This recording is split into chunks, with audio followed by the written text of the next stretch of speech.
Qué triste la noche, qué triste la madrugada. Me se remueve la sangre en esta tierra estirá. Yo de mi casa salí, llena de tristeza un día, para poderle llevar a mis hijos la comida. Pajarito que voláis por estos campos y pinos, hace ya muchos días que entramos por el camino. Pasaron días y días, y nadie nos escuchaba, y sus hijos queridos a su madre esperaban. Ten paciencia, hijo mío, que esto no se puede abandonar, porque a nadie le gusta estar en estas tierras tirá. Por dentro me come el coraje, por de fuera la alegría, esperando regresar a la casa algún día.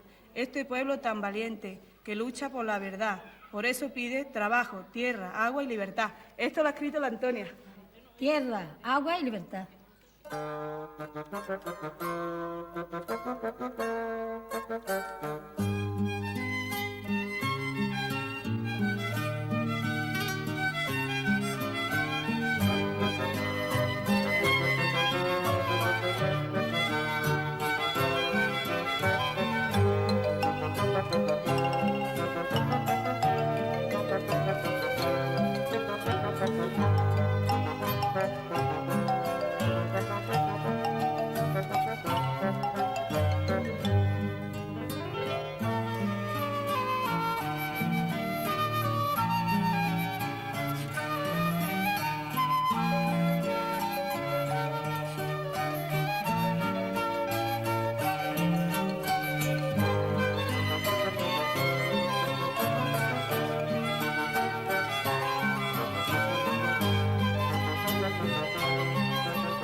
Marinaleda, un pueblo perdido en la noche triste del franquismo, un pueblo olvidado, es un pueblo ahora en marcha por la libertad. Un pueblo que en los últimos tiempos del franquismo y primeros de la democracia, en la clandestinidad, ya venía exigiendo su derecho al trabajo. Después vinieron sus luchas que le hicieron famoso, sus luchas por la tierra, sus luchas por la dignidad. Las primeras huelgas de hambre en el año 80, donde más de 700 personas permanecieron durante 12 días pidiendo trabajo. La huelga de hambre masiva de más de 1000 personas en el 81. Las manifestaciones, las concentraciones, los apagones de luz, las ocupaciones de fincas. Este último año, en el año 83, ocupaciones de fincas del Indiano, fincas de Rumaza o fincas privadas. Y luego este último año, ocupando el pantano de Cordovilla para exigir agua, agua para regar, agua para hacer más fértil la tierra, agua para encontrar trabajo. ¿Y por qué las luchas? ¿Por qué nuestras luchas continúan? Esa es la pregunta que pueden hacerse. Y es muy sencillo. Peleamos y peleamos bravamente, peleamos y peleamos hasta las últimas consecuencias porque la existencia nos va en el embate. Peleamos porque las miserias nos rodean por todas partes, porque el hambre nos aprieta, las hambres nos aprietan. Hambre de cultura, hambre de tierra, hambre de libertad, hambre de oficio. Este es un trabajo voluntario, esto de limpiar las escuelas. Se empezó hace 5 años más o menos. Y porque el antiguo ayuntamiento no tenía muchas trampas.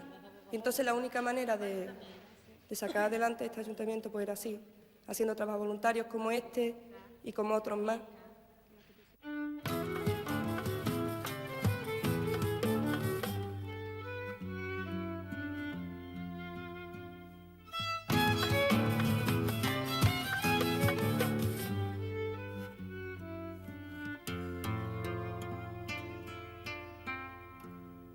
Pues fíjate, Manolo, desde que hicimos el penúltimo año de carrera en Madrid, ¿quién iba a decir que yo esta plaza del Cabildo la iba a decorar? Esto fue de Joaquín Barquín Barón, un gran arquitecto que murió ya el pobre, y resulta que ¿quién me iba a decir a mí que en Madrid, con lo que pasamos estudiando Bellas Artes, iba a decorar esta plaza? Fíjate, una plaza mía, vamos, mía en la parte de decoración. Y las cosas que hemos pasado en Madrid, el hambre que se pasó en Madrid en el año 47, que sacamos el curso con mucha fatiga y tuvimos que falsificar dinero. Falsificamos dinero, peseta. Cogíamos la peseta, las pintamos de acuarela, las refregamos por el tubo de la cocina, la llegábamos a comprar pan, porque era lo que se podía comprar con la peseta aquella falsificada. Y entonces ¿Y la metía la gente? la metía la gente, compramos el pan y seguíamos falsificando dinero. Entonces dijimos, señor, el mismo trabajo cuesta hacer una peseta que hacer un duro. Y dijimos, bueno, pues vamos a buscar el duro, y no encontramos duro por ningún lado. Y entonces, menos mal que un amigo nos lo prestó, hicimos el duro y nada, fuimos por pan otra vez.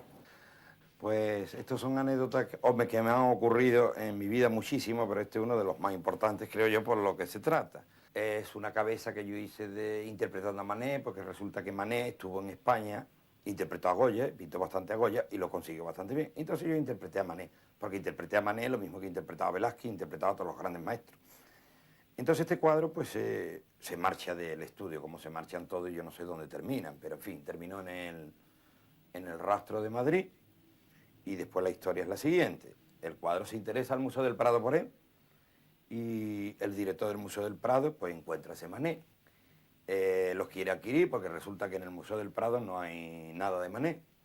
Entonces manda a llamar a Gudiol de Barcelona y viene y certifica que sí, que es Manet. Y entonces este cuadro entra en venta con el Prado. Pero ocurre lo siguiente. Un tal Ramón Torres, escritor, experto en Zurbarán, pues resulta que este amigo mío íntimo sevillano estaba en ese momento en el trato. Y entonces, después que se iba a pagar una fortuna por ese cuadro para ser colgado en el Museo del Prado, este chico dice pues que este cuadro no es de Manet, este lo ha pintado un amigo mío de Sevilla que se llama José Palomar. Claro, pues a mí me dio cierto coraje porque yo no hubiese querido que falsificar nada, pero que se hubiese colgado un Manet mío en el Museo del Prado es un triunfo para un artista, creo yo, ¿no? Total, que se deshace el trato. Esa es una de las cosas, es una de las anécdotas que puedo contar. Y después pues tengo muchos más, porque resulta que yo interpretar a grandes maestros como Velázquez, Greco, Goya, Manet entre ellos, pues lo he interpretado. El cuadro sale de aquí de mi taller, donde yo lo pinto, donde yo por suerte he tenido la enseñanza de mi padre, que era restaurador, y donde yo he aprendido a ver las tripas de los cuadros, que se puede decir. Yo he aprendido a hacer la calidad caligráfica, artística, pictórica, como se puede decir, de todos los grandes maestros. Entonces yo lo he interpretado a mi manera. Yo lo he conseguido, yo lo he pintado y de aquí han salido. Entonces esos cuadros, pues, debido al mercado, se han ido, unos de España, otros han ido a Estados Unidos, otros han ido a Londres, donde esos cuadros han tenido certificados, se han certificado que eran auténticos. Además yo lo puedo comprobar, tengo papeles para comprobarlo. Yo no he querido deshacer nada, porque eso es terrible, porque han sido personas muy importantes las que han dicho este cuadro es de fulano. Claro, a mí no me ha interesado cortar, porque me corto yo directamente. Entonces he interpretado a Zurbarán, esto está en menos mal que este cuadro lo tienen personas conocidas, en donde yo nunca he firmado un cuadro antiguo. Únicamente en Zurbarán pues pongo dos bellotas. Zurbarán extremeño, pues esas dos bellotas pues casi son la firma de Zurbarán. Hago sus cacharros blancos, hago sus cestas de mimbre, pero las hago con la misma, con la misma técnica, o sea, con el mismo ritmo de pincel que él lo hacía. Con otra condición, de que debido a mis telas antiguas, de la época de ellos, yo he pintado lo mismo que han pintado ellos. Yo lo único que hago con el cuadro antiguo es acelerar el secado. Entonces yo le doy las veladuras consiguientes y el cuadro sale de aquí. Se prestan muchas dudas, pero lo curioso es que las dudas a que se prestan estos cuadros, lo más curioso es que en Estados Unidos, en el Museo de Los Ángeles, se han visto estos cuadros y han dicho son auténticos, delante de mí y de muchas personas más. Claro, esto es una cosa que a mí me da mucha alegría, como es natural. Agua, tierra y trabajo. De alguna manera es el derecho a poder existir. De alguna manera nosotros eso lo condensamos en una reflexión colectiva que viene desde la Asamblea.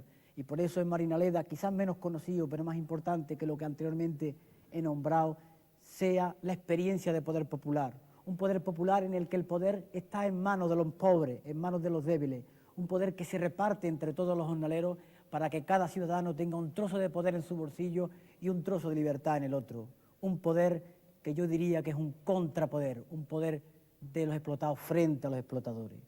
Nosotros creemos y queremos la paz, pero una paz que tiene que venir también de la tierra, de acabar con esas desigualdades. Y por último, tenemos que utilizar un instrumento que cambie la realidad, una herramienta de cambio. Yo diría que una herramienta subversiva, aunque la palabra moleste, para subvertir la realidad y hacerla una realidad más justa, más vivible y más humana. Y esa herramienta es la cultura, una cultura también nacida del pueblo. De alguna manera nosotros pretendemos que nuestra palabra, que ha sido prohibida por siglos, al fin y al cabo, por una vez, esa palabra se pronuncie, la palabra que nos dará en el futuro una vida más digna. Me imagino que en cuanto al kiosquero de la esquina, tiene su problema en cuanto a imagen de mí. A estas alturas todavía se cree que soy un señor que tiene una peluquería de señoras, porque le pido revistas del corazón todas las semanas y entonces es algo que pongo en un montoncito para que las clientas, mientras esperan que le hagan la permanente, pues van ojeando. Pero de alguna manera no es eso. De alguna manera es modelo que nos presentan este tipo de revistas del corazón. Es decir, el tipo de imágenes dadas a través del cuché en cuatricomía, muy brillante, muy bonito, pero que significan una serie de cosas que yo, de alguna manera, intento desde dentro averiguar, incluso destripar. Estas imágenes son unas imágenes tipo que se nos dan como modelo, pero incluso como modelo de comportamiento. Y precisamente el decir, bueno, aquí hay un modelo, pues se quieta un momento y yo voy a hacer mi trabajo, que es el de pintar, y a partir de ahí hago una lectura de aquel modelo original, que no es nada original por otra parte, simplemente es originario. No tiene nada que ver el que sea fulanito o menganito. Lo que interesa es que sea un determinado tipo, que haya cierto sistema de relación con respecto a los clichés o los modelos o los roles que se dan en la sociedad. Es decir, el asunto de que sea una imagen de aquello que decimos baja cultura, por denominarlo de una manera sociológica clara, que nos viene dado a través de esas revistas, muy codificado, es decir, muy de una manera predeterminada, muy hecha. Luego, desdoblarlo e intentar hacerlo como traducción de ese mismo planteamiento, pero a otro nivel. Para sensibilizar y captar a la gente, a los jornaleros, de cara a la campaña de alfabetización, hemos utilizado murales en lugares céntricos del pueblo, ya que el analfabeto tiene una cultura popular y rica y el mural le llega mucho más que cualquier otro mensaje de otro tipo. Nosotros hemos pretendido que se lea, se escriba del libro de la vida, que se lea y se escriba partiendo de la realidad. En más de una ocasión se ha entendido que en realidad lo que hacemos los artistas en toda nuestra vida es autorretratarnos. Quiere decir que en verdad en lo que consiste el arte es en expresar aquello que llevamos dentro. Hay una cosa esencial que es la luz. Sin la luz no existiría el mundo, no existiría el arte, puesto que el sentido de la realidad de las cosas que nos rodean perderían, diríamos, toda su conformación, todos sus signos poéticos, incluso sus formas.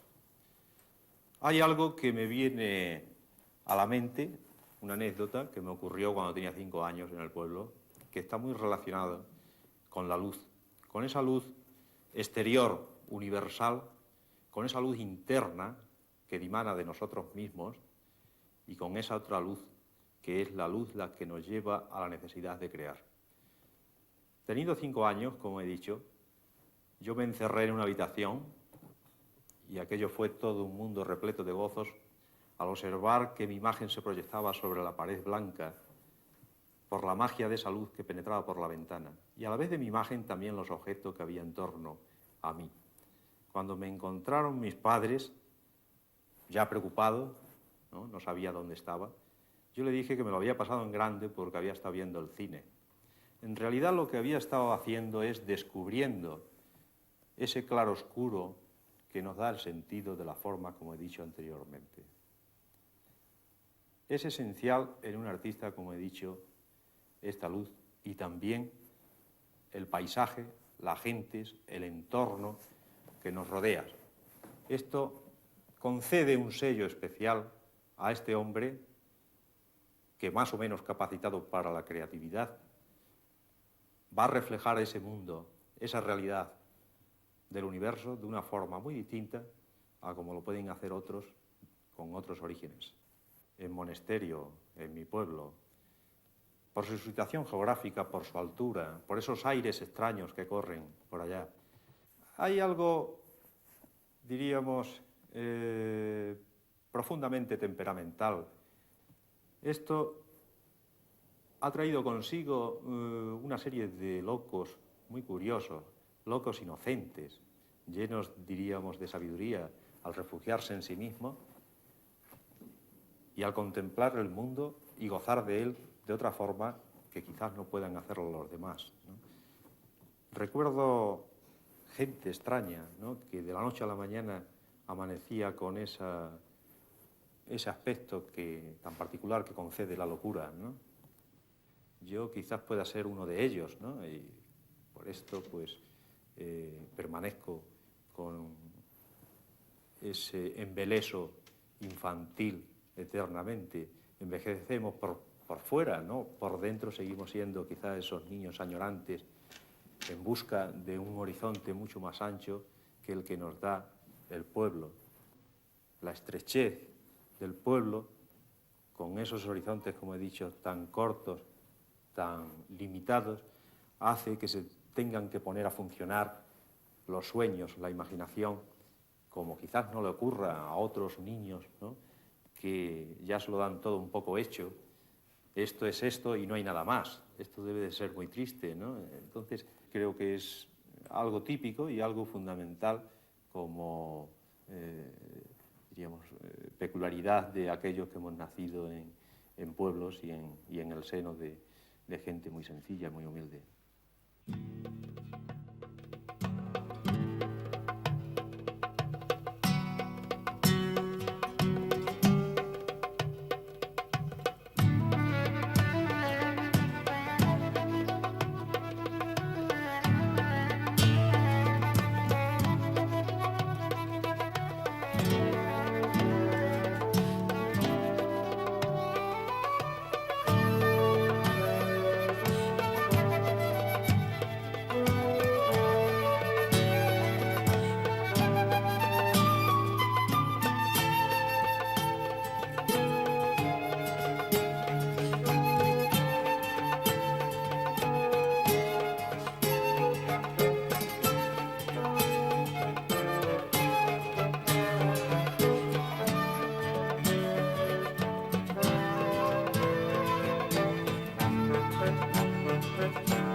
cuando nuestros niños han ido a rebuscar, o nuestros hombres a rebuscar esos campos de aceitunas, nos hemos encontrado que esos niños han tenido que ir al cuartel de la Guardia Civil porque la rebusca estaba prohibida.